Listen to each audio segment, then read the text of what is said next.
أعوذ بالله من الشيطان الرجيم. بسم الله الرحمن الرحيم.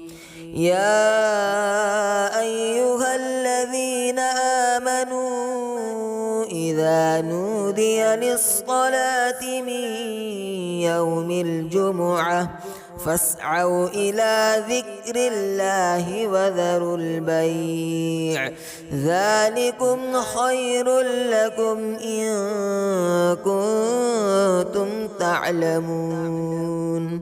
فإذا قضيت الصلاة فانتشروا في الأرض وابتغوا من فضل الله واذكروا الله كثيرا لعلكم تفلحون.